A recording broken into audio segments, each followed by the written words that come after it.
Vijayanagara channel ವೀಕ್ಷಕರಿಗೆ ನಮಸ್ಕಾರ. ವಿಜಯನಗರ ವಾರ್ತೆಗಳಿಗೆ ಸ್ವಾಗತ. ಮುಖ್ಯಾಂಶಗಳು.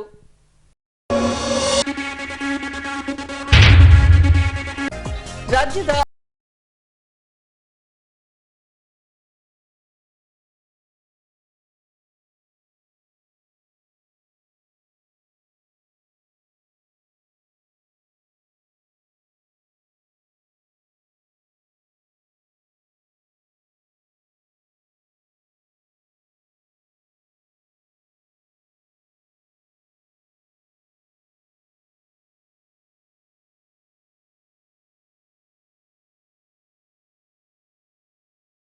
ದಿನದ ತರಬೇತಿ, ಮಕ್ಕಳಲ್ಲಿ ವೈಜ್ಞಾನಿಕ ಮನೋಭಾವನೆ ಬೆಳೆಸಲು ಶಿಕ್ಷಕರಿಗೆ ನಡೆದ ತರಬೇತಿ. ಈಗ ವಾರ್ತೆಗಳ ವಿವರ. ಕೇಂದ್ರ ಸರ್ಕಾರದ 5 ಗ್ಯಾರಂಟಿ ಯೋಜನೆಗಳಲ್ಲಿ ಅನ್ನಭಾಗ್ಯದ ಅಡಿಯಲ್ಲಿ ಎಪಿಎಲ್ ಹಾಗೂ ಬಿಪಿಎಲ್ ಕಾರ್ಡ್ ಹೊಂದಿರುವ ಕುಟುಂಬದ ಪ್ರತಿ ಸದಸ್ಯರಿಗೆ 10 ಕೆಜಿ ಅಕ್ಕಿ ವಿತರಿಸುವ ಯೋಜನೆಯೂ ಒಂದಾಗಿದೆ. ಆದರೆ ಭಾರತೀಯ ಆಹಾರ ನಿಗಮವು ಅನ್ನಭಾಗ್ಯಕ್ಕೆ ಅಕ್ಕಿ ನೀಡಲು ನಿರಾಕರಿಸಿದೆ.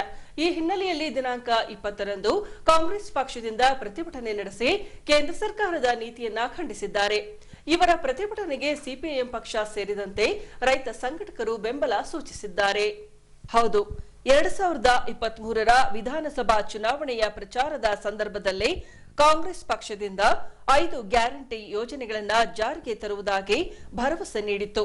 ಹೀಗೆ ರಾಜ್ಯದಲ್ಲಿ ಆಡಳಿತ ಚುಕ್ಕಾಣಿ ಹಿಡಿದಿರುವ ಕಾಂಗ್ರೆಸ್ ಸರ್ಕಾರವು ಅನ್ನಭಾಗ್ಯ ಯೋಜನೆಗೆ ಅಕ್ಕಿ ನೀಡುವಂತೆ ಭಾರತೀಯ ಆಹಾರ ನಿಗಮಕ್ಕೆ ಕೋರಲಾಗಿ ನಿಗಮವು ಅಕ್ಕಿ ನೀಡಲು ನಿರಾಕರಿಸಿದೆ. ಈ ಅಂಶವನ್ನ ಖಂಡಿಸಿರುವ ಕಾಂಗ್ರೆಸ್ ಮುಖಂಡರು ಹಾಗೂ ಕಾರ್ಯಕರ್ತರು ದಿನಾಂಕ 20ರಂದು ರಾಜ್ಯದ ಜಿಲ್ಲಾ ಕೇಂದ್ರಗಳಲ್ಲಿ ಕೇಂದ್ರ ಸರ್ಕಾರದ ನೀತಿಯನ್ನ ಖಂಡಿಸಿ ಹೊಸಪೇಟೆ ತಾಲೂಕು ಕಚೇರಿ ಎದುರು ಪ್ರತಿಭಟನೆ ನಡೆಸಿದರು.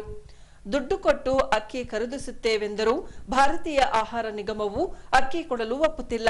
ಹಾಗಾಗಿ ಇಂದು ಸಾಂಕೇತಿಕವಾಗಿ ಪ್ರತಿಭಟನೆ ನಡೆಸಿ ಜಿಲ್ಲಾಧಿಕಾರಿಗಳ ದ್ವಾರ ರಾಜ್ಯಪಾಲರಿಗೆ ಮನವಿ ರವಾನಿಸಿ ಅಕ್ಕಿ ವಿತರಿಸುವಂತೆ ಕೇಂದ್ರ ಸರ್ಕಾರದ ಮೇಲೆ ಒತ್ತಡ ಹೇರಬೇಕೆಂದು ಆಗ್ರಹಿಸಿದ್ದೇವೆಂದು ವಿಜಯನಗರ ಜಿಲ್ಲಾ ಕಾಂಗ್ರೆಸ್ ಸಮಿತಿಯ ಅಧ್ಯಕ್ಷ ಶಿರಾಜ್ ಶೇಖರ್ ಅವರು ಈ ವೇಳೆ ತಿಳಿಸಿದ್ದಾರೆ. ಕರ್ನಾಟಕ ರಾಜ್ಯದ ಎಲ್ಲಾ ಜಿಲ್ಲಾ ಕೇಂದ್ರಗಳಲ್ಲಿ ಕೇಂದ್ರ ಸರ್ಕಾರದ ಬಿಜೆಪಿ ಕೇಂದ್ರ ಸರ್ಕಾರದ ನಿಲುವು ಇವತ್ತು ಕರ್ನಾಟಕ ರಾಜ್ಯದಲ್ಲಿ ನಾವೇನು ಕಾಂಗ್ರೆಸ್ ಪಕ್ಷದವರು 5 ಗ್ಯಾರಂಟಿಗಳನ್ನ ಜಾರಿಗೆ ತರಬೇಕು ಅನ್ನೋ ನಿಟ್ಟಿನಲ್ಲಿ ಇವತ್ತು ಪ್ರಯತ್ನ ಮಾಡ್ತಾ ಇದ್ದೇವೆ. ಅದರಲ್ಲಿ ವಿಶೇಷವಾಗಿ ಅನ್ನಭಾಗ್ಯ ಕಾರ್ಯಕ್ರಮ, ಅದಕ್ಕೆ ನಾವು 2.85 ಮೆಟ್ರಿಕ್ ಟನ್ನನ್ನು ನಮ್ಮ ಬಡ ಜನತೆಗೆ ಬೇಕಾಗ್ತದೆ, ನೀವು ನಮಗೆ ಕೊಡ್ರಿ ಅಂತ ಹೇಳಿ ನಾವು ಫುಡ್ ಕಾರ್ಪೊರೇಷನ್ ಆಫ್ ಇಂಡಿಯಾದವರಿಗೆ ಕೇಳ್ಕೊಂಡಿದ್ದೇವೆ. ಅದಕ್ಕೆ ತಗಲ್ತಕ್ಕಂಥ ವೆಚ್ಚವನ್ನು ಕೂಡ ನಾವು ಭರಿಸೋದಕ್ಕೆ ರಾಜ್ಯ ಸರ್ಕಾರ ತಯಾರಿದ್ದೇವೆ ಅಂತ ಹೇಳಿದ್ದೇವೆ.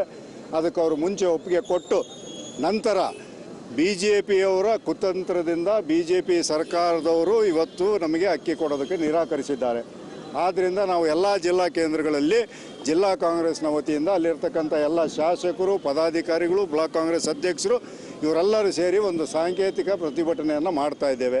ಇವತ್ತು ನಾವು ಜಿಲ್ಲಾಧಿಕಾರಿಗಳ ಮುಖಾಂತರವಾಗಿ ಮಾನ್ಯ ಘನವೆತ್ತ ಗವರ್ನರ್ ಅವರಿಗೆ ಒಂದು ಮನವಿಯನ್ನು ಕೊಡ್ತಾ ಇದ್ದೇವೆ. ನೀವು ಕೇಂದ್ರ ಸರ್ಕಾರದ ಮೇಲೆ ಒತ್ತಡವನ್ನು ತಂದು ನಮ್ಮ ಬಡ ಜನರಿಗೆ ಏನು ಇವತ್ತು ಕರ್ನಾಟಕ ರಾಜ್ಯದಲ್ಲಿ ಇರ್ತಕ್ಕಂಥ 1,40,00,000 ಬಡ ಕುಟುಂಬಗಳು ಏನಿದ್ದಾವೆ, ಯಾರಿಗೆ ಸವಲತ್ತು ಮುಟ್ತದೆ ಅವರಿಗೆ ಸಹಕಾರ ಆಗೋ ರೀತಿಯಲ್ಲಿ ನೀವು ಅಕ್ಕಿಯನ್ನು ಬಿಡುಗಡೆ ಮಾಡಿರಿ ಅಂತ ಹೇಳಿ ಇವತ್ತು ಒತ್ತಾಯ ಮಾಡೋದಕ್ಕೆ ನಾವೆಲ್ಲ ಇಲ್ಲಿ ಸೇರಿದ್ದೇವೆ. ಅದೇ ರೀತಿ ಸಿಪಿಐಎಂ ಪಕ್ಷದ ಜಿಲ್ಲಾ ಘಟಕವೂ ಕೂಡ ಶ್ರಮಿಕ ಭವನದ ಮುಂದೆ ಪ್ರತಿಭಟನೆ ನಡೆಸಿ ರಾಜ್ಯಕ್ಕೆ ಅಕ್ಕಿ ನೀಡದ ಕೇಂದ್ರ ಸರ್ಕಾರದ ಜನವಿರೋಧಿ ನೀತಿಯನ್ನ ಖಂಡಿಸಿ ರಾಜ್ಯದ ಬಡಜನರ ಹಿತದೃಷ್ಟಿಯಿಂದ ಕೇಂದ್ರ ಸರ್ಕಾರ ಹಸಿವು ಮುಕ್ತ ಭಾರತಕ್ಕೆ ಮುಂದಾಗಬೇಕೆಂದು ಆಗ್ರಹಿಸಿದರು. ಇವತ್ತು ಮೋದಿ ಹೇಳ್ತಾನೆ 5 ಕೆಜಿ ಮೋದಿ ಕೊಟ್ಟಾನೆ ಅಂತಾನೆ. ಮೋದಿ ಕೊಟ್ಟಿಲ್ಲ, ಅವ್ರ ದಾದನು ಕೊಟ್ಟಿಲ್ಲ. ಅಕ್ಕಿ ಕೊಟ್ಟಿರೋದು ಅಂದಿನ ಪಾರ್ಲಿಮೆಂಟ್ ಏನು ಶಾಸನ ಮಾಡಿ ತೀರ್ಮಾನ ಮಾಡಿದೆ. ಹಾಗಾಗಿ ನಮ್ಮ ಸಂಸತ್ತು ತೀರ್ಮಾನ ಮಾಡಿದರ ಭಾಗವಾಗಿ ಇವತ್ತು ಬಡವರಿಗೆ 5 ಕೆಜಿ ಅಕ್ಕಿ ಸಿಗ್ತದೆ ಅಂತಕ್ಕಂಥದ್ದನ್ನು ಮೊದಲು ನಾವು ಅರ್ಥ ಮಾಡ್ಕೊಳ್ಬೇಕಾಗಿದೆ. ಹಾಗಾಗಿ BJP ಅವರು ಏನು ಪುಂಖವಾಗಿ ನರೇಂದ್ರ ಮೋದಿ 5 ಕೆಜಿ ಕೊಡ್ತಾನೆ ಅಂತಂದೇಳಿ ಅಷ್ಟೆಲ್ಲ ಹೇಳಿದ್ರೆ ಅವ್ರ ಅಪ್ಪರ ಮನಿಕೆಯಿಂದ ಬೇಕಾದ್ರೆ ತಂದುಕೊಳ್ಳಿ. ಪ್ರಶ್ನೆ ಏನಂತಂದು ಹೇಳಿದ್ರೆ ಆ 5 ಕೆಜಿ ಅಕ್ಕಿ ಏನಿದೆ ಇದು ಕಾನೂನಾತ್ಮಕವಾಗಿ ಬಡವರ ಹಕ್ಕಾಗಿ ಇವತ್ತು 5 ಕೆಜಿ ಬರ್ತಾ ಇದೆ ಅಂತಕ್ಕಂಥದ್ದನ್ನು ನಾವು ಮೊದಲು ಅರ್ಥ ಮಾಡ್ಕೊಳ್ಬೇಕು. ಎರಡನೇದಾಗಿ ಅದರ ಜೊತೆಗೆ ಇವತ್ತು ರಾಜ್ಯ ಸರ್ಕಾರಗಳು ಏನಾದರೂ ಒಂದಿಷ್ಟು ಈ ಥರದ ಯೋಜನೆಗಳನ್ನು ಮಾಡಿದರೆ ಆ ಒಂದು ಯೋಜನೆಗಳಿಗೆ ಕೇಂದ್ರ ಸರ್ಕಾರ ಈ ಒಂದು ಆಹಾರ ಪೂರೈಕೆ ಮಾಡಬೇಕು ಅಂತಕ್ಕಂಥದ್ದು ಕೂಡ ಅದರಲ್ಲಿ ಇವತ್ತು ಕಾನೂನಲ್ಲಿ ಹೇಳಲಾಗಿದೆ. ಹಾಗಾಗಿ ಇವತ್ತು ನಮ್ಮ ಭಾರತದ ಆಹಾರ ನಿಗಮದಲ್ಲಿ ಎಷ್ಟು ಅಕ್ಕಿ ಇದೆ ಅಂತಂದು ಹೇಳಿದ್ರೆ 232 ಲಕ್ಷ ಮೆಟ್ರಿಕ್ ಟನ್ ಅಷ್ಟು ಇವತ್ತು ಆಹಾರ ದಾಸ್ತಾನು ಇದೆ, ಅಕ್ಕಿ ಇದೆ. ಹಾಗೇನೆ ಇವತ್ತು ಗೋಧಿ ಬೇಕಾದಷ್ಟು ಇವತ್ತು ಸ್ಟಾಕ್ ಇದೆ. ಆದರೆ ನಾವಿವತ್ತು ಕೇಳಿದ್ದೆಷ್ಟು ರಾಜ್ಯ ಸರ್ಕಾರಕ್ಕೆ ಅಂತ ಹೇಳಿದ್ರೆ 2.25 ಲಕ್ಷ ಟನ್ ಅನ್ನು ನಾವು ಕೇಳಿರ್ತಕ್ಕಂಥದ್ದು. ಅಂದರೆ ಇವತ್ತು 100 ರೂಪಾಯಿದಲ್ಲಿ ಕೇವಲ 2.5 ರೂಪಾಯಿದಷ್ಟು ಅಕ್ಕಿಯನ್ನು ಮಾತ್ರ ನಾವು ಕೇಳಿದ್ವಿ. ಆದರೆ ಅವ್ರು ಹೇಳ್ತಾರೆ ಕೇಂದ್ರ ಸರ್ಕಾರ ಮಾರ್ಕೆಟಲ್ಲಿ ಬೆಲೆ ಏರಿಕೆ ಹೆಚ್ಚು ಕಮ್ಮಿ ಆದರೆ ನಾವು ಮಾರ್ಕೆಟ್ ಇಂಟರ್ವೆನ್ಷನ್ ಮಾಡಲಿಕ್ಕೆ ಈ ಅಕ್ಕಿಯನ್ನು ಇಡ್ತೀವಿ ಅಂತಕ್ಕಂಥ ಮಾತನ್ನು ಅವ್ರು ಹೇಳ್ತಾ ಇದ್ದಾರೆ. ಅರೆ ಸ್ವಾಮಿ, ನಾವು ಕೇಳ್ತಾ ಇದ್ದೀವಿ, ನಿನಗೆ ಅಷ್ಟಕ್ಕೊಂದು ಜನರ ಬಗ್ಗೆ ಅಥವಾ ಬೆಲೆ ಏರಿಕೆಯನ್ನು ತಡೆಯುವಂಥ ಕಾಳಜಿ ಇರೋದಾಗಿದ್ರೆ ನೀನು ಎಥನಾಲ್ ಮಾಡೋಕ್ಕೆ ಯಾಕೆ ಅಕ್ಕಿ ಕೊಟ್ಟೆ ಅಂತ ನಾವು ಕೇಳ್ತಾ ಇದ್ದೀವಿ. ಇವತ್ತು ಎಥನಾಲನ್ನು ಮಾಡಲಿಕ್ಕೆ ನಿನಗೆ ಅಕ್ಕಿ ಕೊಡಲಿಕ್ಕೆ ಅಕ್ಕಿ ಇದೆ. ಬೇರೆ ಯಾರೋ ಪ್ರೈವೇಟ್ನವರು ಮಾರ್ಕೆಟಲ್ಲಿ ಕೇಳಿದ್ರೆ ಅಕ್ಕಿ ಕೊಡಲಿಕ್ಕೆ ಅಕ್ಕಿ ಇದೆ. ಆದರೆ ಒಂದು ರಾಜ್ಯ ಸರ್ಕಾರ ಬಡವರಿಗಾಗಿ 5 kg ಅಕ್ಕಿ ಕೊಡ್ತೀವಿ, ನೀನು ಅಕ್ಕಿನೇನು ಪುಕ್ಸೆಟ್ಟಿಗೆ ಕೊಡಬೇಕಾಗಿಲ್ಲ. ಅವ್ರು ಹೇಳ್ತಾರೆ 1 kgಗೆ 36 ರೂಪಾಯಿ ಆಗ್ತದೆ ಅಂತಂದು ಹೇಳಿದ್ರೆ ಸಿದ್ದರಾಮಯ್ಯನವರು 36 ರೂಪಾಯಿ ಕೊಟ್ಟು ನಾನು ಖರೀದಿ ಮಾಡ್ತಾನಪ್ಪ, ನನಗೆ ಖರೀದಿಗೆ ಅಕ್ಕಿ ಕೊಡು ಅಂತಂದ್ರೆ ಕೂಡ ನಾನು ಅಕ್ಕಿ ಕೊಡೋದಿಲ್ಲ ಅಂತಂದು ಹೇಳಿದ್ರೆ ಅರ್ಥ ಏನು? ನೋಡಿ, ಮಾರ್ಕೆಟಲ್ಲಿ ಕೊಡ್ತಾರೆ, ಎಥನಾಲಲ್ಲಿ ಕೊಡ್ತಾರೆ. ರಾಜ್ಯ ಸರ್ಕಾರ ಏನು ಪುಕ್ಸೆಟ್ಟಿಗೆ ಕೇಳಿಲ್ಲ, ರೊಕ್ಕ ಕೊಡ್ತೀವಿ ಸ್ವಾಮಿ ಅಕ್ಕಿ ಕೊಡ್ರಿ ಅಂತಂದು ಹೇಳಿದ್ರು ಕೂಡ ಇವತ್ತು ಏನೋ ಹತ್ರ ಮನೆ ದುಡಿದಿಟ್ಟು ಆಸ್ತಿ ಮಾತಾಡಿದಂಗೆ ಮಾತಾಡ್ತಾನೆ ಅಂತಂದು ಹೇಳಿದ್ರೆ ನಾವು ಕೇಳಬೇಕಾಗಿದೆ. ಇವತ್ತು ಭಾರತದ ಆಹಾರ ನಿಗಮ ಮೇಲೆ ಇರ್ತಕ್ಕಂಥ ಆಹಾರ ಧಾನ್ಯ ಇದೆ, ಇದರ ಮೇಲೆ ನಮ್ಮ ಕರ್ನಾಟಕ ಜನತೆಯ ಹಕ್ಕಿದೆ. ಹಾಗಾಗಿ ನಮ್ಮನ್ನು ಕೇಳಾರ್ದೇನೆ ಇವತ್ತು ಬೇರೆಯವ್ರಿಗೆ ಕೊಡ್ತೀನಿ ಅಂತಂದು ಹೇಳಿದ್ರೆ ಇವತ್ತು ರಾಜ್ಯ ಸರ್ಕಾರ ಕರ್ನಾಟಕದಲ್ಲಿ ಕಾಂಗ್ರೆಸ್ ಗೌರ್ಮೆಂಟ್ ಇದೆ ಅನ್ನುವಂಥ ಒಂದೇ ಒಂದು ಕಾರಣಕ್ಕಾಗಿ ಇವತ್ತು ಕೇಂದ್ರ ಸರ್ಕಾರ ಈ ಒಂದು ಜನರ ಮೇಲೆ ದಬ್ಬಾಳಿಕೆ ಮಾಡ್ತಾ ಇದೆ, ದೌರ್ಜನ್ಯ ಮಾಡ್ತಾ ಇದೆ ಅಂತಕ್ಕಂಥ ಮಾತನ್ನು ನಾವು ಹೇಳ್ತಾ ಇದ್ದೀವಿ. ಸೊ ಹಾಗಾಗಿ ಇವತ್ತು ಗೋಧಿ ಬಫರ್ ಝೋನಿಗಿಂತ ಹೆಚ್ಚಿದೆ, ಕಳೆದ ವರ್ಷಕ್ಕಿಂತ ಜಾಸ್ತಿ ಸ್ಟಾಕ್ ಇದೆ. ಅಕ್ಕಿ ಇವತ್ತು ಕಳೆದ ವರ್ಷಕ್ಕಿಂತ ಜಾಸ್ತಿ ಸ್ಟಾಕ್ ಇದೆ. ಹಾಗೇನೆ ಇವತ್ತು ಅನ್ಮಿಲ್ಡ್ ಪ್ಯಾಡಿ ಅಂತ ನಾವು ಹೇಳ್ತೀವಿ, ಭತ್ತ ಅದು ಕೂಡ ಬೇಕಾದ ಸ್ಟಾಕ್ ಇದೆ. ಹಾಗಾಗಿ ಆಹಾರ ಧಾನ್ಯದ ಸಂಗ್ರಹಕ್ಕೆ ಕೊರತೆ ಏನಿಲ್ಲ. ಮಾರ್ಕೆಟಲ್ಲಿ ಇವತ್ತು ಅವ್ರು ಹೇಳ್ತಾರೆ ಮಾರ್ಕೆಟಲ್ಲಿ ಇದಿಷ್ಟು ಅಕ್ಕಿಯನ್ನು ಬಿಡೋದಾಗಿದ್ರೆ ಇವತ್ತು ಬಜಾರ್ ರೇಟ್ನಲ್ಲಿ ಅಕ್ಕಿ 25 ರೂಪಾಯಿ ಕೆಜಿ ಆಗಬೇಕಾಗಿತ್ತು. ಸರ್ಕಾರ ಎಲ್ಲ ಅಕ್ಕಿಯನ್ನು ಮಾರ್ಕೆಟ್ಗೆ ಬಿಟ್ಟಿದ್ರೆ ಇವತ್ತು ಬಡವರಿಗೆ ಹೊಸ ಏನು ಅಕ್ಕಿಗಳಿದಾವೆ ಅವೆಲ್ಲವೂ ಕೂಡ 15-20 ರೂಪಾಯಿ ಕೆಜಿ ಆಗಬೇಕಾಗಿತ್ತು. ಆದರೆ ಇವತ್ತು ಕೂಡ 40-50 ರೂಪಾಯಿ ಅಕ್ಕಿ ರೇಟ್ ಕಡಿಮೆ ಇಲ್ಲ. ಅಂದರೆ ಇವತ್ತು ಬೂಟಾಟಿಕೆಗೋಸ್ಕರ ಇಂಥ ಮಾತುಗಳನ್ನು ಹೇಳ್ತಿದ್ದಾರೆ ಅಂತಕ್ಕಂಥದ್ದನ್ನು ನಾವು ಅರ್ಥ ಮಾಡ್ಕೊಳ್ಬೇಕಾಗಿದೆ. ಸೊ ಹಾಗಾಗಿ ಸರ್ಕಾರ ಇವತ್ತು ಅಕ್ಕಿಯನ್ನು ಕೊಡದೇ ಇದ್ರೆ ಈಗೇನು ನಾವು BJP ಅವರು ಹೇಳ್ತಿದ್ದಾರೆ ನಾವು ಇವತ್ತು ಸಿದ್ದರಾಮಯ್ಯ ಬೇಕಿದ್ರೆ ಅವರ ದುಡ್ಡು ಕೊಳ್ಳಿ ಅಂತ ಹೇಳ್ತಾರೆ. ನೋಡಿ, ನಾವು ಹೇಳೋದು ಕಾನೂನು ಮಾಡಿರೋದು ಯಾಕೆ ಕೇಂದ್ರ ಸರ್ಕಾರ ಅಂದರೆ ಬಡವರಿಗೆ ಆಹಾರದ ಖಾತ್ರಿಯನ್ನು ಇವತ್ತು ಕೊಡಬೇಕು, ಹಸಿವು ಮುಕ್ತ ಭಾರತವನ್ನು ನಿರ್ಮಾಣ ಮಾಡಬೇಕು ಅನ್ನೋ ಹಿನ್ನೆಲೆ ಒಳಗಡೆ ಈ ಕಾನೂನನ್ನು ತಂದಿದೆ. ಅದರಿಂದ ದುಡ್ಡು ಪರ್ಯಾಯ ಆಗೋದಿಲ್ಲ. ಹಾಗಾಗಿ ಕೇಂದ್ರ ಸರ್ಕಾರ ಅಕ್ಕಿಯನ್ನು ಬಿಡುಗಡೆ ಮಾಡದೇ ಇದ್ರೆ ಮುಂಬರ್ತಕ್ಕಂಥ ದಿನಗಳಲ್ಲಿ ನಾವು ಇಡೀ ರಾಜ್ಯಾದ್ಯಂತ CPM ಪಾರ್ಟಿಯಿಂದನೂ ಕೂಡ ನಾವು ಉಗ್ರವಾದಂಥ ಹೋರಾಟವನ್ನು ಮಾಡ್ತೀವಿ. ಇವತ್ತು ಯೋಗ ಗುರುಗಳೆಂದೇ ಹೇಳಲ್ಪಡುವ ರಾಮದೇವ್ ಗುರೂಜಿ ಹಾಗೂ ಪ್ರಧಾನಿ ನರೇಂದ್ರ ಮೋದಿರವರ ಮುತುವರ್ಜಿಯಿಂದಾಗಿ ಪ್ರತಿ ವರ್ಷದ ಜೂನ್ 21ರಂದು ವಿಶ್ವ ಯೋಗ ದಿನಾಚರಣೆಯನ್ನಾಗಿ ಆಚರಿಸಿಕೊಂಡು ಬರಲಾಗುತ್ತಿದೆ. ತನ್ನಿಮಿತ್ತ ದಿನಾಂಕ 20ರಂದು ಪತಂಜಲಿ ಯೋಗ ಸಮಿತಿಯ ಸಹಯೋಗದಲ್ಲಿ ಬೈಕ್ ರ್ಯಾಲಿ ನಡೆಸಲಾಯಿತು. ಈ ಅಂಶಕ್ಕೆ ಸಂಬಂಧಿಸಿದಂತೆ ದಿನಾಂಕ 20ರಂದು ರೈಲ್ವೆ ಸ್ಟೇಷನ್ ರಸ್ತೆಯಲ್ಲಿ ಬರುವ ಫ್ರೀಡಂ ಪಾರ್ಕ್ನಿಂದ ವಿಶ್ವ ಯೋಗ ದಿನಾಚರಣೆ ನಿಮಿತ್ತ ಬೈಕ್ ರ್ಯಾಲಿ ಹಮ್ಮಿಕೊಳ್ಳಲಾಗಿತ್ತು. ಈ ವೇಳೆ ಹೊಸಪೇಟೆ ನಗರಸಭಾ ಪೌರಾಯುಕ್ತರಾದ ಮನೋಹರ್ ರವರು ಹಸಿರು ಬಾವುಟ ತೋರಿಸುವ ಮೂಲಕ ಬೈಕ್ ರ್ಯಾಲಿಗೆ ಚಾಲನೆ ನೀಡಿದರು. ಹೀಗೆ ಸರ್ಕಾರದ ವಿವಿಧ ಇಲಾಖೆ, ಪತಂಜಲಿ ಯೋಗ ಸಮಿತಿ ಸೇರಿದಂತೆ ಸಂಘ ಸಂಸ್ಥೆಗಳ ಸದಸ್ಯರು, ಯೋಗ ಪಟುಗಳು ಹಾಗೂ ಶಿಬಿರಾರ್ಥಿಗಳು ನಗರದ ಪ್ರಮುಖ ರಸ್ತೆಗಳಲ್ಲಿ ಬೈಕ್ ರ್ಯಾಲಿ ನಡೆಸಿ ಯೋಗದ ಮಹತ್ವದ ಕುರಿತು ಜಾಗೃತಿ ಮೂಡಿಸಿದರು.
ಇನ್ನು ಯೋಗದ ಮಹತ್ವವನ್ನ ಅರಿತ ವಿಶ್ವ ಯೋಗವನ್ನ ಒಪ್ಪಿಕೊಂಡು ಪ್ರತಿ ವರ್ಷದ ಜೂನ್ 21ರಂದು ವಿಶ್ವ ಯೋಗ ದಿನಾಚರಣೆಯನ್ನಾಗಿ ಆಚರಿಸಲಾಗುತ್ತಿದೆ. ಹಾಗಾಗಿ ದಿನಾಂಕ 21ರಂದು ಡಾಕ್ಟರ್ ಪುನೀತ್ ರಾಜ್ಕುಮಾರ್ ಜಿಲ್ಲಾ ಕ್ರೀಡಾಂಗಣದಲ್ಲಿ ಬೆಳಗ್ಗೆ 6ಕ್ಕೆ ನಡೆಯಲಿರುವ ವಿಶ್ವ ಯೋಗ ದಿನಾಚರಣೆಯನ್ನ ಯಶಸ್ವಿಗೊಳಿಸಬೇಕೆಂದು ಪತಂಜಲಿ ಯೋಗ ಸಮಿತಿಯ ಮುಖಂಡರು ಈ ವೇಳೆ ಕರೆ ನೀಡಿದ್ದಾರೆ.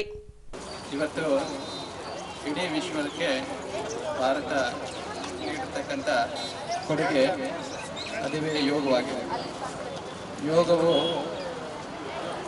ಎಲ್ಲ ಜಾತಿ ಪಂಥ ಮತ ಧರ್ಮ ಲಿಂಗಗಳನ್ನು ದಾಟಿ ಎಲ್ಲರನ್ನ ಒಗ್ಗೂಡಿಸಿ ಪ್ರೀತಿ ಪ್ರೇಮ ಕರುಣೆಯಿಂದ ಎಲ್ಲರನ್ನ ಸೇರಿಸುವಂಥ ಯೋಗ ಆಗಿದೆ. ಈ ಯೋಗ ನಮ್ಮ ಭಾರತೀಯ ಕೊಡುಗೆ ಆಗಿದೆ. ಇವತ್ತು ಇಡೀ ವಿಶ್ವವು ಯೋಗ ದಿನಾಚರಣೆಯನ್ನು ಮಾಡ್ತಾ ಇದೆ. ಈ ಯೋಗವನ್ನು ಒಪ್ಕೊಳ್ತಾ ಇದೆ. ಅಂದರೆ ಈ ಯೋಗದಲ್ಲಿರ್ತಕ್ಕಂಥ ಶಕ್ತಿಯನ್ನು ಅರ್ಥಕೊಂಡಿದೆ. ಹಾಗಾಗಿ ಇವತ್ತಿನ ದಿವಸ ಅಂತಾರಾಷ್ಟ್ರೀಯ ಯೋಗ, ನಾಳೆ ಅಂತಾರಾಷ್ಟ್ರೀಯ ಯೋಗ ದಿನಾಚರಣೆ ಇಡೀ ವಿಶ್ವದಲ್ಲೇ ಆಚರಿಸಲಾಗ್ತಾ ಇದೆ. ಅದರ ಪ್ರಯುಕ್ತವಾಗಿ ಇಂದು ನಮ್ಮ ವಿಜಯನಗರ ಜಿಲ್ಲೆಯ ಹೊಸಪೇಟೆಯಲ್ಲಿ ಒಂದು ಬೈಕ್ ಜಾಥಾವನ್ನು ಏರ್ಪಡಿಸಲಾಗಿದೆ. ನಮ್ಮ ಜಿಲ್ಲಾ ಆಡಳಿತ, ಆಯುಷ್ ಇಲಾಖೆ ಹಾಗೂ ಅನೇಕ ಸರ್ಕಾರಿ ಸಂಸ್ಥೆಗಳು ಹಾಗೆ ಸಂಘ ಸಂಸ್ಥೆಗಳು, ಪತಂಜಲಿ ಯೋಗ ಸಮಿತಿ, ಬ್ರಹ್ಮಕುಮಾರಿ ಸಂಸ್ಥೆ, ಈಗ ಅನೇಕ ಸಂಸ್ಥೆಗಳನ್ನು ಒಳಗೂಡಿ ಎಲ್ಲರೂ ಒಟ್ಟಾಗಿ ಯೋಗವನ್ನು ಆಚರಿಸುವಂಥ ದಿನವಾಗಿದೆ.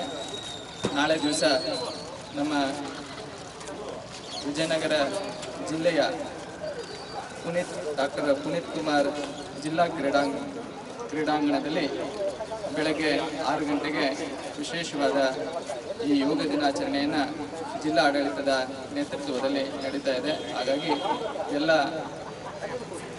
ನಾಗರಿಕರು, ಸಾಧಕರು ಈ ಕಾರ್ಯಕ್ರಮದಲ್ಲಿ ಭಾಗವಹಿಸಿ ನಮ್ಮ ಭಾರತೀಯ ಪರಂಪರೆಯಾದ ಈ ಯೋಗವನ್ನು ಆಚರಿಸುತ್ತಾ ನಮ್ಮ ದೇಹ ಮನಸ್ಸುಗಳನ್ನು ಒಟ್ಟಾಗಿ ಕೂಡಿಸ್ತಾ ಎಲ್ಲರನ್ನ ಕೂಡಿಸಿಕೊಂಡು ಒಂದು ಆರೋಗ್ಯದ ನಿಟ್ಟಿನಲ್ಲಿ ಹೋಗುವಂಥ ಸಂದೇಶವನ್ನು ಸಾರಬೇಕಾಗಿದೆ. ಹಾಗಾಗಿ ಎಲ್ಲರಿಗೂ ಮತ್ತೊಮ್ಮೆ ಈ ಕಾರ್ಯಕ್ರಮಕ್ಕೆ ಸ್ವಾಗತವನ್ನು ಕೋರ್ತಾ ಇವತ್ತು ನಗರದ ಪ್ರಮುಖ ಬೀದಿಗಳಲ್ಲಿ ಸಂಚರಿಸಿ ಈ ಸಂದೇಶವನ್ನು ತಲುಪಿಸಲಿದ್ದೇವೆ. ಈ ಬೈಕ್ ರ್ಯಾಲಿಯ ಜಿಲ್ಲಾಡಳಿತ, ಜಿಲ್ಲಾ ಆರೋಗ್ಯ ಮತ್ತು ಕುಟುಂಬ ಕಲ್ಯಾಣ ಇಲಾಖೆ ಹಾಗೂ ಜಿಲ್ಲಾ ಕುಷ್ಠರೋಗ ನಿರ್ಮೂಲನಾಧಿಕಾರಿಗಳ ಕಾರ್ಯಾಲಯದ ಸಹಭಾಗಿತ್ವದಲ್ಲಿ ಕುಷ್ಠರೋಗ ಪ್ರಕರಣ ಪತ್ತೆ ಹಚ್ಚುವ ಆಂದೋಲನ ಕೈಗೊಳ್ಳಲಾಗಿತ್ತು. ಈ ಭಾಗವಾಗಿ ಶಾಸಕ ಎಚ್.ಆರ್. ಗವಿಯಪ್ಪನವರು ಸಸಿಗೆ ನೀರೆರೆಯುವ ಮೂಲಕ ಜಿಲ್ಲಾ ಮಟ್ಟದ ಕಾರ್ಯಕ್ರಮಕ್ಕೆ ಚಾಲನೆ ನೀಡಿದರು. ಈ ವಿಷಯಕ್ಕೆ ಸಂಬಂಧಿಸಿದಂತೆ ದಿನಾಂಕ 19ರಂದು ಹೊಸಪೇಟೆ ನಗರದ ಮಹಿಳಾ ಸಮಾಜ ಶಾಲಾ ಆವರಣದಲ್ಲಿ ಕೈಗೊಂಡ ಕಾರ್ಯಕ್ರಮವನ್ನ ಶಾಸಕ ಎಚ್.ಆರ್. ಗವಿಯಪ್ಪನವರು ಸಸಿಗೆ ನೀರೆರೆಯುವ ಮೂಲಕ ಕುಷ್ಠರೋಗ ಪ್ರಕರಣ ಪತ್ತೆ ಹಚ್ಚುವ ಆಂದೋಲನದ ಜಿಲ್ಲಾ ಮಟ್ಟದ ಕಾರ್ಯಕ್ರಮಕ್ಕೆ ಚಾಲನೆ ನೀಡಿದರು. ಇದಕ್ಕೂ ಮೊದಲು ಆರೋಗ್ಯ ಅಧಿಕಾರಿಗಳು ಪ್ರಾಸ್ತಾವಿಕ ನುಡಿಗಳಲ್ಲಿ ಕುಷ್ಠರೋಗ ಪತ್ತೆ ಹಚ್ಚುವ ಆಂದೋಲನದ ಕುರಿತು ಪರಿಚಯಿಸಿಕೊಟ್ಟರು. ನಮ್ಮ ರಾಜ್ಯದಲ್ಲಿ ಇವತ್ತು ದಿನಾಂಕ 19ನೇ ತಾರೀಕಿನಿಂದ 6 ಜುಲೈವರೆಗೂ ಒಟ್ಟು 14 ದಿನಗಳ ಕಾಲ ಈ ಒಂದು ಕುಷ್ಠ ರೋಗ ಪತ್ತೆ ಪ್ರಕರಣ ಆಂದೋಲನ ಏನು ನಡೀತಾ ಇದೆ. ಈ ಒಂದು ಆಂದೋಲನದ ಕಾರ್ಯಕ್ರಮದ ನಮ್ಮ ಜಿಲ್ಲೆಯ ಈ ಆಂದೋಲನ ಕಾರ್ಯಕ್ರಮವನ್ನು ಉದ್ಘಾಟನೆಗೆ ಆಗಮಿಸಿರುವಂತಹ ಮಾನ್ಯ ಶ್ರೀ ವಿಜಯನಗರ ಶಾಸಕರಾದ ಗವಿಯಪ್ಪ ಸರ್ ಅವ್ರಿಗೂ ಕೇವಲ ನಾವು ಪತ್ತೆ ಹಚ್ಚಲಿಕ್ಕೆ ಆದಂಥ ಸಂದರ್ಭದಲ್ಲಿ ದೊರಕಿರುವಂಥ ಪ್ರಕರಣಗಳು. ಸೊ ಇದೇ ಥರದ ಇನ್ನೂ ಹೆಚ್ಚಿನ ಪ್ರಕರಣಗಳು ನಮ್ಮ ಸಮಾಜದಲ್ಲಿದ್ದಾವೆ. ಸೊ ಅವುಗಳನ್ನು ಪತ್ತೆ ಹಚ್ಚುವ ಕೆಲಸವನ್ನು ನಾವು ಮಾಡಿದಾಗ, ಸೊ ಅವ್ರನ್ನ ಪತ್ತೆ ಹಚ್ಚಿ ಅವರಿಗೆ ಸೂಕ್ತವಾದ ಚಿಕಿತ್ಸೆ ನೀಡಿದಾಗ ಸೊ ಈ ಒಂದು ಕಾಯಿಲೆ ಒಬ್ಬರಿಂದ ಒಬ್ಬರಿಗೆ ಹರಡೋದನ್ನು ನಾವು ತಪ್ಪಿಸುವಂಥ ಉದ್ದೇಶದಿಂದ ಇವತ್ತು ಈ 14 ದಿನದ ಈ ಒಂದು ಅಭಿಯಾನವನ್ನು ನಾವು ಪ್ರಾರಂಭ ಮಾಡಿದ್ದೇವೆ. ಸೊ ಇದರ ಜೊತೆಗೆ ಕುಷ್ಠರೋಗಿಗಳಿಗೆ ಸಂಬಂಧಪಟ್ಟಂತೆ, ಯಾಕೆಂದರೆ ನಾವು ಕುಷ್ಠರೋಗ ನಮಗೆ ಅತಿ ಹೆಚ್ಚಾಗಿ ನಮಗೆ ಕಾಣಿಸ್ಕೊಳ್ತಾ ಇರೋಂಥದ್ದು ಅದರ ಒಂದು ಅಡ್ವಾನ್ಸ್ಡ್ ಸ್ಟೇಜಲ್ಲಿ. ಈಗ ಬೇರೆ ಕಾಯಿಲೆಗಳಿಗೆ ಸಂಬಂಧಪಟ್ಟಂಗೆ ಅದಕ್ಕೆ ಅದರದ್ದೇ ಆದಂಥ ಸಿಂಪ್ಟಮ್ಸ್ಗಳಿರ್ತದೆ. ಆದರೆ ಕುಷ್ಠರೋಗಿಗಳಲ್ಲಿ ನಾವು ಅವರಿಗೆ ತುಂಬ ತೊಂದರೆಗಳಾದ ನಂತರ ಆಸ್ಪತ್ರೆಗೆ ಬರೋದನ್ನು ನಾವು ಕಾಣ್ತಾ ಇದ್ದೀವಿ. ಸೊ ಈ ನಿಟ್ಟಿನಲ್ಲಿ ಲೇಟಾಗಿ ಡಿಟೆಕ್ಟ್ ಆಗಿರುವಂತಹ ಪ್ರಕರಣಗಳಿಗೆ ಆಗುವಂಥ ತೊಂದರೆಗಳನ್ನು ತಪ್ಪಿಸಲಿಕ್ಕೆ ಅಡ್ವಾನ್ಸ್ಡ್ ಸ್ಟೇಜಿಗೆ ಹೋಗೋದಕ್ಕಿಂತ ಮುಂಚೆ ಅಂದರೆ ಅರ್ಲಿ ಸ್ಟೇಜಲ್ಲಿ ಕೇಸಸ್ನ ಫೈಂಡ್ ಔಟ್ ಮಾಡಲಿಕ್ಕೆ ಒಂದು ಅಭಿಯಾನ ನಡೀತಾ ಇದೆ. ಸೊ ಇದರ ಜೊತೆಗೆ ಈ ಒಂದು ಕುಷ್ಠರೋಗದಲ್ಲಿ ಅಭಿಯಾನದಲ್ಲಿ ಏನು ಪತ್ತೆ ಹಚ್ತೇವೆ ಆ ಪ್ರಕರಣಗಳಿಗೆ ಉಚಿತವಾಗಿ ನಾವು ಮಲ್ಟಿ ಡ್ರಗ್ ಥೆರಪಿಯನ್ನು ನಾವು ನೀಡ್ತಾ ಇದ್ದೇವೆ. ಸೊ ಇದರಲ್ಲಿ 2 ವಿಧ ಇರುತ್ತೆ. 6 ತಿಂಗಳು ಮತ್ತು 12 ತಿಂಗಳು ಚಿಕಿತ್ಸೆ ಹೊಂದಿರುವಂಥ 2 ವಿಧದ ಕಾಯಿಲೆ ಇರುತ್ತದೆ. ಅದಕ್ಕೆ ಉಚಿತವಾಗಿ ಚಿಕಿತ್ಸೆಯನ್ನು ನೀಡ್ತೇವೆ. ಅದರ ಜೊತೆಗೆ ಇಲಾಖೆಯ ಮೂಲಕ ಅವರಿಗೆ ವಿವಿಧ ಸೌಲಭ್ಯಗಳಿದೆ. ಸೊ ಅವರಿಗೆ MCR ಚಪ್ಪಲ್ಸನ್ನ ಕೊಡಿಸುವಂಥದ್ದು ಇರ್ಬೋದು. ಗಾಯಗಳಿಂದ ಬಳಲ್ತಾ ಇರುವಂಥ ಕುಷ್ಠರೋಗಿಗಳಿಗೆ ಸೆಲ್ಫ್ ಕೇರ್ ಕಿಟ್ಟನ್ನು ಕೊಡುವಂಥದ್ದು. ಆ ಸೆಲ್ಫ್ ಕೇರ್ ಕಿಟ್ ಜೊತೆಗೆ ಅವರಿಗೆ ಅವರು ತಮ್ಮ ದೇಹವನ್ನು ಹೇಗೆ ಕಾಪಾಡಿಕೊಳ್ಬೇಕು ಅನ್ನೋವಂಥ ತರಬೇತಿಗಳನ್ನು ಕೊಡೋದ್ರ ಮೂಲಕ ಇಲಾಖೆ ಕುಷ್ಠರೋಗಿಗಳಿಗೋಸ್ಕರ ಕೆಲಸ ಮಾಡ್ತಾ ಇದೆ. ಸೊ ಈ ನಿಟ್ಟಿನಲ್ಲಿ ಇವತ್ತಿನ ಒಂದು ಏನು ಕಾರ್ಯಕ್ರಮ ಅತ್ಯಂತ ಮುಖ್ಯವಾದ್ದು ಜಿಲ್ಲೆಗೆ. ರಾಜ್ಯದಲ್ಲಿ ಕೇವಲ 12 ಜಿಲ್ಲೆಗಳಲ್ಲಿ ಈ ಒಂದು ಕಾರ್ಯಕ್ರಮ ನಡೀತಾ ಇದೆ. ಅದರಲ್ಲಿ ವಿಜಯನಗರ ಕೂಡ ಒಂದು. ಯಾಕೆಂದರೆ ನಮ್ಮಲ್ಲಿ ಹೆಚ್ಚು ಪ್ರಕರಣಗಳು ವರದಿಯಾಗ್ತಿದೆ. ಆಮೇಲೆ ಕಳೆದ 5 ವರ್ಷದಲ್ಲಿ ನಾವು ಗ್ರಾಫ್ ನೋಡಿದಾಗ ಪ್ರತಿ ವರ್ಷವೂ ನಮ್ಮಲ್ಲಿ ಹೆಚ್ಚು ಪ್ರಕರಣಗಳು ವರದಿಯಾಗ್ತಾ ಇರೋದು ನಾವು ಗಮನಿಸ್ತಾ ಇದ್ದೀವಿ. ಈ ನಿಟ್ಟಿನಲ್ಲಿ ಈ ಕಾರ್ಯಕ್ರಮ ಅತ್ಯಂತ ಮುಖ್ಯವಾಗಿದೆ. ಬಳಿಕ ಶಾಸಕ HR ಗವೇಪ್ಪನವರು ಮಾತನಾಡಿ, ಕುಷ್ಠ ರೋಗಿಗಳನ್ನ ಯಾರು ಕೂಡ ಕೀಳರಿಮೆಯಿಂದ ಕಾಣದೆ ಸಮಾನವಾಗಿ ಕಾಣುವ ಮೂಲಕ ಸೇವಾ ಮನೋಭಾವನೆ ಬೆಳೆಸಿಕೊಳ್ಳಬೇಕೆಂದು ವಿದ್ಯಾರ್ಥಿಗಳಲ್ಲಿ ಕರೆ ನೀಡಿದರು. ಈ ಸಾರಿ ಎಲೆಕ್ಷನ್ಸ್ನಲ್ಲಿ ಒಂದು ಏನೆಲ್ಲ ಒಂದು 50,000ದಿಂದ 70,000 ಜನಕ್ಕೆ ಚೆಕ್ ಹ್ಯಾಂಡ್ ಕೊಟ್ಟಿರ್ಬೋದು. ಎಲ್ಲ ಥರದ್ದು ಜನಕ್ಕೆ we don't know who carries what. ಆದರೆ ಫಿಯರ್ ಇರಬಾರ್ದು. ಗೊತ್ತಲ್ಲ, ಫಿಯರ್ ಇದ್ದರೆ ಏನಾದರೂ that will start taking you in that direction. Fear is the problem for all this disease starting together. Don't have fear in your life. ಭಯ ಪಡೋಕೆ ಹೋಗ್ಬಾರ್ದು. ಯಾರಿಗೆ ಎಲ್ಲರನ್ನೂ ಪ್ರೀತಿ ಮಾಡಿ, ಎಲ್ಲ ಪ್ರೀತಿಯಿಂದಲೇ ಹೋಗಲಿ ಮಕ್ಕಳು. And at the same time all of you ನೀವೆಲ್ಲ ಒಳ್ಳೆ ವಿದ್ಯಾವಂತರಾಗಬೇಕು. You have to be an asset to this country. ಈ ರಾಜ್ಯಕ್ಕೆ ಒಂದು ಆಸ್ತಿಯಾಗಿ ಉಳಿಬೇಕು ಇವೆಲ್ಲ. ಯಾಕಂದರೆ ನಾವೆಲ್ಲ ಒಬ್ಬೊಬ್ಬರು ಯಾರನ್ನ ಒಂದು ಸೇವೆ ಮಾಡಿದ್ರೆ ನಮ್ಮ ಜನಕ್ಕೆ ಸೇವೆ ಮಾಡೋದು ಒಂದು ನಮ್ಮ ಆತ್ಮತೃಪ್ತಿಗೆ ಮಾಡಿದಂಗಾಗುತ್ತೆ. Will you do service to this nation? ಮಾಡ್ತೀರಾ ಮಕ್ಕಳೇ? Tell me. You have to do one small instance, one planting ಯಾರನ್ನೊಬ್ಬರು ಡಿಸೇಬಲ್ಡ್ ಪರ್ಸನ್ನ ಕ್ರಾಸ್ ಮಾಡಿಸೋದಾಗಲಿ, ರೋಡ್ ಕ್ರಾಸ್ ಮಾಡಿಸೋದಾಗಲಿ, ಬ್ಲೈಂಡ್ ಪೀಪಲ್ಗಾಗಲಿ, ನಾವೆಲ್ಲ you have to start doing that. That will be the stepping stone for your future. ದಯವಿಟ್ಟು ನಾವೆಲ್ಲ ಮಕ್ಕಳು ಚೆನ್ನಾಗಿ ಓದ್ಕೊಂಡು ಆ್ಯಂಡ್ ಓದ್ಬಿಟ್ಟು, because we have lot of schools coming up in hospital. ಬಳಿಕ ಜಿಲ್ಲಾ ಆರೋಗ್ಯಾಧಿಕಾರಿ ಡಾಕ್ಟರ್ ಸಲೀಂ ರವರು ಮಾತನಾಡಿ, ಜೂನ್ 19ರಿಂದ ಜುಲೈ 6ರವರೆಗೆ ಜಿಲ್ಲಾ ವ್ಯಾಪಿ ಕುಷ್ಠರೋಗ ಪ್ರಕರಣ ಪತ್ತೆ ಹಚ್ಚುವ ಅಭಿಯಾನ ನಡೆಸಲಾಗುವುದು. ಜಿಲ್ಲೆಯಲ್ಲಿ ಒಟ್ಟು 1,104 ಸಿಬ್ಬಂದಿಗಳನ್ನು ನೇಮಿಸಲಾಗಿದೆ. ಪ್ರತಿ ಟೀಮ್ನಲ್ಲಿ 2 ಇರುತ್ತಾರೆ. ಅವರು ಮನೆಗೆ ಬಂದಾಗ ಕುಷ್ಠರೋಗದ ಬಗ್ಗೆ ಸಂಶಯವಿದ್ದಲ್ಲಿ ಪರೀಕ್ಷೆ ಮಾಡಿಸಿಕೊಂಡು ಚಿಕಿತ್ಸೆ ಪಡೆಯುವಂತೆ ಸಾರ್ವಜನಿಕರಲ್ಲಿ ಕರೆ ನೀಡಿದರು. ಈ ದಿನ ವಿಜಯನಗರ ಜಿಲ್ಲೆಯ ಎಲ್ಲ ಹಳ್ಳಿಗಳಲ್ಲಿ, ಎಲ್ಲ ಪಟ್ಟಣಗಳಲ್ಲಿ, ಎಲ್ಲ ಹಳ್ಳಿಗಳಲ್ಲಿ, ಎಲ್ಲ ತಾಲೂಕುಗಳಲ್ಲಿ ಏಕಕಾಲಕ್ಕೆ they have started this leprosy case detection campaign. ಪತ್ತೆ ಹಚ್ಚುವ ಕಾರ್ಯಕ್ರಮವನ್ನು ಪ್ರಾರಂಭ ಮಾಡಲಾಗಿದೆ. ಒಂದು ಟೀಮ್ 1,104 ಜನ ಇದ್ದಾರೆ ನಮ್ಮಲ್ಲಿ ಟೀಮ್ಸ್. ಒಂದು ಟೀಮಲ್ಲಿ 2 ಇರ್ತಾರೆ. ಮೇಲ್ ಆ್ಯಂಡ್ ಫಿಮೇಲ್ಸ್ ಇರ್ತಾರೆ. ಮೇಲ್ಗೆ ಮೇಲ್ ನೋಡ್ತಾರೆ, ಫಿಮೇಲ್ಗೆ ಫಿಮೇಲ್ ನೋಡ್ತಾರೆ. ಪ್ರತಿಯೊಂದು ಮನೆಗೆ ವಿಸಿಟ್ ಮಾಡ್ತಾರೆ, ಪ್ರತಿ ಶಾಲೆಗಳಿಗೆ ವಿಸಿಟ್ ಮಾಡ್ತಾರೆ, ಅಂಗನವಾಡಿ ಶಾಲೆಗೆ ವಿಸಿಟ್ ಮಾಡ್ತಾರೆ. ಪ್ರತಿ ಕಡೆ ವಿಸಿಟ್ ಮಾಡಿ ಮೈ ಮೇಲೆ ಇರುವ ತಿಳಿ, ಬಿಳಿ ಅಥವಾ ತಾಮ್ರ ಬಣ್ಣದ ಮಚ್ಚೆಗಳು ಇದ್ದರೆ ಕಂಡುಹಿಡಿತಾರೆ. ಅದರಲ್ಲಿ ಸ್ಪರ್ಶ ಜ್ಞಾನ ಇಲ್ಲಾದರೆ, ಸಂಶಯ ಬಂದರೆ ಅಂಥ ಕೇಸ್ಗೆ ಹತ್ತಿರದ ಪ್ರಾಥಮಿಕ ಆರೋಗ್ಯ ಕೇಂದ್ರಕ್ಕೆ ರೆಫರ್ ಮಾಡ್ತಾರೆ, ಇಲ್ಲ ಆಸ್ಪತ್ರೆಗೆ ರೆಫರ್ ಮಾಡ್ತಾರೆ. ಅಲ್ಲಿ ಡಾಕ್ಟರ್ ಕನ್ಫರ್ಮ್ ಮಾಡ್ತಾರೆ. ಪ್ಲಸ್ ಅವಶ್ಯಕತೆ ಇದ್ದಲ್ಲಿ ಅವ್ರಿಗೆ ಬಯಾಪ್ಸಿ ಮಾಡ್ಕೊಂಡು ಬ್ಯಾಕ್ಟೀರಿಯಾನ ಡಿಟೆಕ್ಟ್ ಮಾಡಿ, ಅರ್ಲಿ ಡಿಟೆಕ್ಟ್ ಮಾಡಿ ಟ್ರೀಟ್ಮೆಂಟ್ ಸ್ಟಾರ್ಟ್ ಮಾಡ್ತಾರೆ. ಈ ಹಿಂದೆ ನಿಮಗೆಲ್ಲ ಗೊತ್ತಿರಬೇಕು, ಲೆಪ್ರಸಿ ಪೇಷೆಂಟ್ಗಳಿಗೆ ಭಾಳ ಇದು ದೇವರ ಶಾಪ ಅಂತ ಹೇಳ್ತಿದ್ರು. ಊರು ಹೊರಗಡೆಯಿಂದ ಅವ್ರಿಗೆ ದೇಶ್ to keep them away from the city, ದೂರ ಇಡ್ತಿದ್ರು ಅವ್ರಿಗೆ, ಹೊರಗಡೆ ಇಡ್ತಿದ್ರು ಅವ್ರಿಗೆ. ಯಾರು ಸಾರ್ ಹೇಳ್ದಂಗೆ ಯಾರು ಅವ್ರಿಗೆ ಮುಟ್ಲಿಕ್ಕೆ ಹೋಗ್ತಾ ಇದ್ದಿದ್ದಿಲ್ಲ. ಬಟ್ ಬೈ ಟಚಿಂಗ್, ಸಾರ್ ಹೇಳ್ದಂಗೆ ಬೈ ಟಚಿಂಗ್ ಅವ್ರ ಜೊತೆಯಲ್ಲಿ ಇರೋದ್ರಿಂದ ನಮಗೆ ಈ ಕಾಯಿಲೆ ಬರಲ್ಲ. We have to see them with utmost care. Early diagnosis ಮಾಡೋದ್ರಿಂದ, ಬೇಗ ಪತ್ತೆ ಹಚ್ಚೋದ್ರಿಂದ ಈ ಬರೋ ಅಂಗವಿಕಲತೆಯನ್ನು ತಡೆಗಟ್ಟಬಹುದು. ಭಾಳಷ್ಟು ನಾವು ಈ ಕಾಯಿಲೆ ಇದೆ, ನರ್ವ್ಸ್ಗೆ ಇನ್ವಾಲ್ವ್ ಆಗುತ್ತೆ. There will be loss of digit, ಅಂದರೆ ಬೆರಳುಗಳು ಹೋಗುತ್ತೆ, ಕಾಲಲ್ಲಿ ಹುಣ್ಣುಗಳು ಆಗುತ್ತೆ. Because they'll not be have any sensation ಇರಲ್ಲ ಇವ್ರಿಗೆ. ಅದಕ್ಕೆ ದಿಸ್ ಈಸ್ ವೆರಿ ಗುಡ್ ಕಾರ್ಯಕ್ರಮ. ಮಕ್ಕಳೇ, ನಿಮ್ಮಲ್ಲಿನೂ ನಿಮ್ಮ ಫ್ರೆಂಡ್ಸು ಯಾರನ್ನ ನೀವು ನೋಡಿದ್ದು ಎನಿ ಸ್ಕಿನ್ ಲೀಷನ್ಸ್ ಇದೆ, ವೈಟ್ ಕಲರ್ ಪ್ಯಾಚ್ ಇದೆ, not all patches are leprosy, don't be afraid. Check ಮಾಡಿಸಿ, ಟ್ರೀಟ್ ಮಾಡಿಸಿ. ಬಂದಿರೋ ನಿಮ್ಮ ಶಾಲೆಗೆ ಸ್ಟಾರ್ಟ್ ಮಾಡ್ತಾರೆ, ನಿಮ್ಮ ಮಕ್ಕಳಿಗೆ ಎಕ್ಸಾಮಿನ್ ಮಾಡ್ತಾರೆ, ಸಹಕಾರ ಮಾಡಿ ಬನ್ನಿ ಎಲ್ಲರೂ. Will try to build a. ಸಹಶಿಕ್ಷಣ ಹಾಗೂ ಸಾಕ್ಷರತಾ ಇಲಾಖೆಯ ವೃತ್ತಿಪರ ತರಬೇತಿಗಳಿಗೆ ಅನ್ವಯವಾಗುವಂತೆ ಜಿಲ್ಲಾ ಶಿಕ್ಷಣ ಮತ್ತು ತರಬೇತಿ ಸಂಸ್ಥೆಯಿಂದ ಸರ್ಕಾರಿ ಶಾಲಾ ಶಿಕ್ಷಕರಿಗೆ ಹಾಗೂ ಮುಖ್ಯ ಗುರುಗಳಿಗೆ 1 ದಿನದ ತರಬೇತಿ ಕೈಗೊಳ್ಳಲಾಗಿತ್ತು. ಮಕ್ಕಳಲ್ಲಿ ವೈಜ್ಞಾನಿಕ ಮನೋಭಾವನೆ ಬೆಳೆಸುವ ಹಿನ್ನೆಲೆಯಲ್ಲಿ ಈ ತರಬೇತಿಯನ್ನ ಹಮ್ಮಿಕೊಳ್ಳಲಾಗಿತ್ತು. ಹೀಗೆ ದಿನಾಂಕ 19ರಂದು ನಗರದ ಮಹಿಳಾ ಸಮಾಜ ಶಾಲೆಯಲ್ಲಿ ಜಿಲ್ಲಾ ಶಿಕ್ಷಣ ಹಾಗೂ ತರಬೇತಿ ಸಂಸ್ಥೆಯಿಂದ ಸರ್ಕಾರಿ ಶಾಲಾ ಶಿಕ್ಷಕರಿಗೆ ವಿಜ್ಞಾನದ ಕುರಿತು 1 ದಿನದ ಕಾರ್ಯಾಗಾರವನ್ನು ಹಮ್ಮಿಕೊಳ್ಳಲಾಗಿತ್ತು.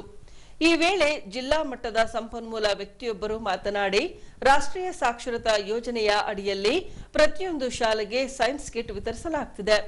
ಅದರ ಬಳಕೆ ಹಾಗೂ ಪ್ರಯೋಗದ ಕುರಿತು ಕಾರ್ಯಾಗಾರದಲ್ಲಿ ತರಬೇತಿ ನೀಡಲಾಗುವುದೆಂದು ತಿಳಿಸಿದರು. ನೀವು ಏನು ಶಿಕ್ಷಕರಿದ್ದೀರಲ್ಲ, ಗೌರ್ಮೆಂಟ್ ಮತ್ತು ಮಕ್ಕಳು ಮಧ್ಯೆ ಒಂದು ಬ್ರಿಡ್ಜ್ ಇದ್ದಂಗೆ. ಸೊ ನೀವು ಚೆನ್ನಾಗಿ ಇಲ್ಲಿ ಒಂದಿನದ ಕಾರ್ಯಾಗಾರ ಕಲ್ತ್ಕೊಂಡು ಫರ್ದರ್ ಮಕ್ಕಳಿಗೆ ನೀವು ಅದನ್ನ ತಲುಪಿಸಿದ್ರೆ ಏನು ನಾವು ಈ ILP ವತಿಯಿಂದ ಏನು ಸೈನ್ಸ್ ಕಿಟ್ ಎಲ್ಲ ಮಾಡಿ ನಿಮಗೆ ತಲುಪಿಸಿದೀವಿ, ಅದೊಂದು ಸಾರ್ಥಕ ಆಗ್ತದೆ. ಅಂದರೆ ಮಕ್ಕಳಲ್ಲಿ ಸೈನ್ಸ್ ಅಂದರೆ ತುಂಬ ಭಯ ಇದೆ. ಗೌರ್ಮೆಂಟ್ ಸ್ಕೂಲ್ ಮಕ್ಕಳಲ್ಲಿ ಎಲ್ಲ ಮಕ್ಕಳಲ್ಲಿ ಇರುತ್ತೆ. ಸೊ ಅವರಿಗೆ ನೀವು ಪ್ರಾಕ್ಟಿಕಲ್ ಮಾಡಿ ಎಕ್ಸ್ಪೆರಿಮೆಂಟ್ ಮಾಡಿ ತೋರಿಸೋದ್ರಿಂದ ಅವ್ರಿಗಿರೋ ಭಯವನ್ನು ನಾವು ತೆಗಿಬೋದು. ಅವ್ರಿಗೆ ಸೈನ್ಸ್ ಅಂದರೆ ಒಂದು ಹೊಸ ಆಸಕ್ತಿ ಬರ್ತದೆ. ಸೊ ಆ ನಿಟ್ಟಿನಲ್ಲಿ ನೀವು ಇವತ್ತು ಏನು ಬಂದಿದ್ದೀರಾ, ನಿಮ್ಮ ಪಾತ್ರ ಜಾಸ್ತಿ ಇದೆ ಆ ಮಕ್ಕಳಲ್ಲಿ ಒಂದು ಭಯ ತೆಗೆಯೋದಕ್ಕೆ. ಸೊ ಈ ಒಂದು ಕಾರ್ಯಕ್ರಮಕ್ಕೆ ಬಂದಿದ್ದೀರಾ, ಈ ಒಂದಿನದ ಕಾರ್ಯಕ್ರಮದಲ್ಲಿ ನೀವು ಚೆನ್ನಾಗಿ ಭಾಗವಹಿಸಿ. ಬಳಿಕ ಮತ್ತೊಬ್ಬ ಸಂಪನ್ಮೂಲ ವ್ಯಕ್ತಿ ಮಾತನಾಡಿ, ವಿದ್ಯಾರ್ಥಿಗಳಲ್ಲಿ ವೈಜ್ಞಾನಿಕ ಮನೋಭಾವನೆ ಬೆಳೆಸುವ ನಿಟ್ಟಿನಲ್ಲಿ 1 ದಿನದ ಕಾರ್ಯಾಗಾರದಲ್ಲಿ ತರಬೇತಿ ನೀಡಲಾಗುವುದು. ಶಾಲೆಗಳಲ್ಲಿ ಪ್ರಯೋಗ ಮಾಡುವ ಮೂಲಕ ಮಕ್ಕಳಲ್ಲಿ ವೈಜ್ಞಾನಿಕ ಮನೋಭಾವನೆ ಬೆಳೆಸಬೇಕೆಂದು ಶಿಕ್ಷಕರಲ್ಲಿ ಕರೆ ನೀಡಿದರು. ಈ ಒಂದು ILP ಇಂಡಿಯನ್ ಲಿಟ್ರಸಿ ಪ್ರಾಜೆಕ್ಟ್ ಏನಿದೆಯಲ್ಲ, ಇವರು ನಮ್ಮ ಹೊಸಪೇಟೆ ತಾಲೂಕಿನ ಸುಮಾರು 119ಕ್ಕೂ ಹೆಚ್ಚು ಪ್ರಾಥಮಿಕ ಶಾಲೆಗಳಿಗೆ ವಿಜ್ಞಾನದ ಕಿಟ್ಗಳನ್ನು, ಸೈನ್ಸ್ ಕಿಟ್ ಸರಬರಾಜು ಮಾಡಿದ್ದಾರೆ. ಈ ಸೈನ್ಸ್ ಕಿಟ್ಟಲ್ಲಿರ್ತಕ್ಕಂಥ ಅತ್ಯಂತ ಸರಳ ಉಪಕರಣಗಳ ಮೂಲಕ ಶಾಲಾ ಕೊಠಡಿಗಳಲ್ಲಿ ನಾವು ಅತ್ಯಂತ ಚಿಕ್ಕ ಚಿಕ್ಕ ಪ್ರಯೋಗಗಳನ್ನು ಸಹ ಮಕ್ಕಳ ಒಂದು ಕಲಿಕೆಯ ಸಂದರ್ಭದಲ್ಲಿ ನಾವು ಪ್ರಾಯೋಗಿಕವಾಗಿ ಮಾಡಲಿಕ್ಕೆ ಅವಕಾಶಗಳನ್ನು ಕಲ್ಪಿಸಿಕೊಟ್ಟಿದ್ದಾರೆ. ಹಾಗಾಗಿ ನಾವು ಏನೆಲ್ಲ ಈ ಸೈನ್ಸ್ ಕಿಟ್ ಉಪಯೋಗ ಮಾಡಿಕೊಂಡು ಎಷ್ಟೆಲ್ಲ ಪ್ರಯೋಗಗಳನ್ನು ಮಕ್ಕಳಿಗೆ ಮುಟ್ಟಿಸ್ಬೋದು, ಇದೆಲ್ಲದರ ಮುಖ್ಯ ವೈಜ್ಞಾನಿಕವಾಗಿರ್ತಕ್ಕಂಥ ತಳಹದಿ ಏನಂದರೆ, ಮಕ್ಕಳಲ್ಲಿ ವೈಜ್ಞಾನಿಕ ಮನೋಭಾವನೆಯನ್ನು ಬೆಳೆಸುವ ಮೂಲಕ ನಮ್ಮ ಬಲಿಷ್ಠ ಸಮಾಜದಲ್ಲಿ ಸದೃಢ ವ್ಯಕ್ತಿಗಳನ್ನಾಗಿ ಮಾಡ್ತಕ್ಕಂಥದ್ದೇ ಬಹಳ ಪ್ರಮುಖವಾಗಿರ್ತಕ್ಕಂಥ ಅಂಶ. ಇವತ್ತು ಸಾಮಾಜಿಕವಾಗಿ ಭಾಳಷ್ಟು ಬೇರೆ ಬೇರೆ ಸ್ತರಗಳಿಂದ ನಮ್ಮ ಮಕ್ಕಳು ಶಾಲೆಗೆ ಬರ್ತಾರೆ. ನಮ್ಮ ಸರ್ಕಾರಿ ಶಾಲೆಗೆ ಮಾತ್ರ ಈ ಒಂದು 120ಕ್ಕೂ ಹೆಚ್ಚು ಕಿಟ್ಗಳನ್ನು ಕೊಟ್ಟಿರ್ತಕ್ಕಂಥದ್ದು. ಯಾಕಂದರೆ ಈ ಒಂದು ಪ್ರೈವೇಟ್ ಸ್ಕೂಲ್ಗಳಲ್ಲಿ ತಮ್ಮದೇ ಆಗಿರ್ತಕ್ಕಂಥ ವ್ಯವಸ್ಥೆಯನ್ನು ಹೊಂದಿರುತ್ತೆ. ಆದರೆ ನಮ್ಮ ಸರ್ಕಾರಿ ಶಾಲೆಗಳಲ್ಲಿ ಮಕ್ಕಳಲ್ಲಿ ಒಂದು ವೈಜ್ಞಾನಿಕ ಮನೋಭಾವನೆಯನ್ನು ಬೆಳೆಸುವ ಮೂಲಕ ನಮ್ಮ ಮಕ್ಕಳು ಸಹ ಮುಂದೆ SSLC ಆದ ನಂತರ PU ಲೆವೆಲ್ನಲ್ಲೂ ಸಹ ವಿಜ್ಞಾನದ ವಿಷಯದಲ್ಲಿ ಆಳವಾದ ಒಂದು ಅಧ್ಯಯನವನ್ನು ಹೊಂದಿ ಮುಂದೆ ಭವಿಷ್ಯದ ಭಾರತದ ಸಮಾಜಕ್ಕೆ ಒಂದು ಒಳ್ಳೆ ವಿಜ್ಞಾನಿಗಳಾಗಿ ಅಥವಾ ಒಂದು ವೈಜ್ಞಾನಿಕ ಕ್ಷೇತ್ರದಲ್ಲಿ ಸಂಶೋಧನೆ ಮಾಡಿರ್ತಕ್ಕಂಥ ವ್ಯಕ್ತಿಗಳನ್ನು ಆದರ್ಶನೀಯವಾಗಿಟ್ಟುಕೊಂಡು ದೇಶವನ್ನು ಸಮೃದ್ಧಿಯ ಕಡೆಗೆ ತೆಗೆದುಕೊಂಡು ಹೋಗ್ತಕ್ಕಂಥ ಶಕ್ತಿ ಮುಂದಿನ ನಮ್ಮ ಮಕ್ಕಳಲ್ಲಿ ಬೆಳೆಸಲಿ ಅನ್ನೋ ಒಂದು ಉದ್ದೇಶಕ್ಕಾಗಿ ಇವತ್ತು ಈ ಕಾರ್ಯಕ್ರಮವನ್ನು ಆಯೋಜನೆ ಮಾಡಿರ್ತಕ್ಕಂಥದ್ದು. ಇದೇ ರೀತಿಯಾಗಿ ನಮ್ಮ ಬಳ್ಳಾರಿ ಜಿಲ್ಲೆ ಮತ್ತು ವಿಜಯನಗರ ಜಿಲ್ಲೆಯ ಎರಡೂ ಜಿಲ್ಲೆಗಳ ಎಲ್ಲ ತಾಲೂಕು ಕೇಂದ್ರಗಳಲ್ಲಿ ಈಗಾಗಲೇ ತರಬೇತಿಗಳು ಪೂರ್ಣಗೊಂಡಿದ್ದು. ಯಾಕಂದರೆ ಮಾರ್ಚ್ ಕೊನೆಯ ಅವಧಿಯಲ್ಲಿ ತರಬೇತಿ ಆಗಿತ್ತು, ಪರೀಕ್ಷೆಗಳಿದ್ದವು, ಈ ಒಂದು ರಿಸಲ್ಟ್ ತಯಾರು ಮಾಡಬೇಕಾಗಿತ್ತು ನೀವೆಲ್ಲ. ಹಾಗಾಗಿ SLC ಪರೀಕ್ಷೆಗಳು ಸಹ ಕಂಡುಬಂದು, ಹಾಗಾಗಿ ನಮ್ಮೆಲ್ಲ ಶಿಕ್ಷಕರ ಬ್ಯುಸಿ ಶೆಡ್ಯೂಲ್ ಇದ್ದಿದ್ದರಿಂದ ನಾವು ಅದನ್ನು ಪೋಸ್ಟ್ ಮಾಡಿ ಈಗ ತಾನೇ ನಮ್ಮ ತರಗತಿಗಳು ಪ್ರಾರಂಭ ಆಗಿ ಒಂದು 15 ದಿನ ಕಳೆದು, ಹಾಗಾಗಿ ಇದು ಒಂದು ಉಪಯುಕ್ತವಾಗಿರ್ತಕ್ಕಂಥ ಸಮಯ ಅಂತ ಪರಿಗಣಿಸಿಬಿಟ್ಟು ಇವತ್ತು ಆ ವಿಜ್ಞಾನ ಕಿಟ್ ಪರಿಚಯಾತ್ಮಕ ತರಬೇತಿ ಜೊತೆಗೆ ಆ ಒಂದು ವಿಜ್ಞಾನದ ಕಿಟ್ಟನ್ನು ನೀವು ವಿಜ್ಞಾನದ ವಿಷಯಗಳನ್ನು ಬೋಧಿಸ್ತಕ್ಕಂಥ ಸಂದರ್ಭದಲ್ಲಿ ಎದುರಾಗಿರತಕ್ಕಂಥ ಕೆಲವೊಂದು ಕ್ಲಿಷ್ಟ ಪರಿಕಲ್ಪನೆಗಳನ್ನು ಪ್ರಾಯೋಗದ ಮೂಲಕ ಒಂದು ಪ್ರಾಯೋಗಿಕವಾಗಿ ಪ್ರಯೋಗ ಮಾಡ್ತಾ ಮಕ್ಕಳಿಗೆ ಮನದಟ್ಟು ಮಾಡತಕ್ಕಂಥ ಕೆಲಸ ನಾವು ನೀವೆಲ್ಲರೂ ಕೂಡಿ ಮಾಡೋಣ. ಈಗ ಪೊಲೀಸ್ ಪ್ರಕಟಣೆ. ಎಷ್ಟೇ ಹಳೆಯ ಬಂಗಾರವಿರ್ಲಿ, ಪಾಲಿಶ್ ಮಾಡಿದ ಮೇಲೆ ಹೊಸದೇ ರೀತಿಯಲ್ಲಿ ಕಾಣ್ತದೆ ತಾಯಿ ನೋಡಿ.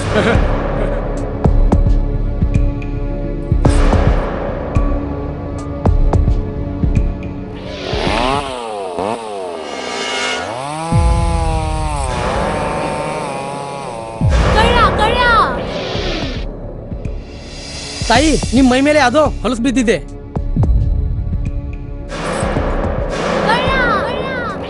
ಇಲ್ಲಿ ತಾಯಿ, ನಾನು ಪೊಲೀಸ್. ಅಲ್ಲಿ ಮುಂದೆ ದಾರಿಲಿ ದೊಡ್ಡ ಗಲಾಟೆ ಆಗಿದೆ, ಮತ್ ನೀವು ಇಷ್ಟೆಲ್ಲ ಒಡವೆ ಹಾಕೊಂಡು ತಿರುಗಾಡ್ತಾ ಇದ್ದೀರಾ. ಈ ಒಡವೆಗಳನ್ನ ಈ ವಸ್ತ್ರದಲ್ಲಿ ಕಟ್ಟಿ ಪರ್ಸ್ನಲ್ಲಿ ಇಡಿ. ಹಾಕಿ ಪರ್ಸ್ನಲ್ಲಿ ಇಡೋಣ. ಅಲ್ಲೇ ಮುಂದ್ಗಡೆ ಆಗಿದೆ. ಇದು ತಗೊಳ್ಳಿ ತಾಯಿ, ನಾನು ಬರ್ತೀನಿ. ಈ ಕಡೆಯಿಂದ ಹೋಗಿ.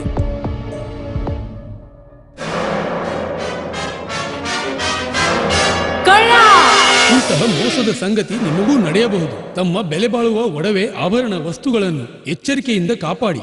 ಯಾವುದೇ ಮಾತುಗಳಿಗೆ ಮರುಳಾಗಬೇಡಿ. ಸಂಶಯಾಸ್ಪದ ರೀತಿಯಲ್ಲಿ ಯಾರಾದರೂ ಕಂಡು ಬಂದರೆ ಸಮೀಪದ ಪೊಲೀಸ್ ಠಾಣೆಯನ್ನು ಸಂಪರ್ಕಿಸಿರಿ. ಈಗ ಕೊನೆಯಲ್ಲಿ ಮತ್ತೊಮ್ಮೆ ವಾರ್ತೆಗಳ ಮುಖ್ಯಾಂಶಗಳು.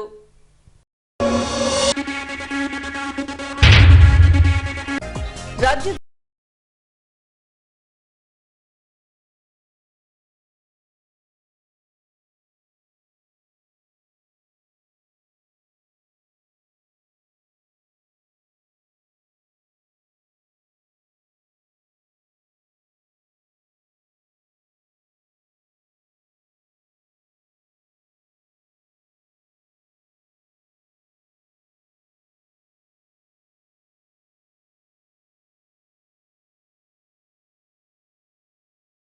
ತರಬೇತಿ.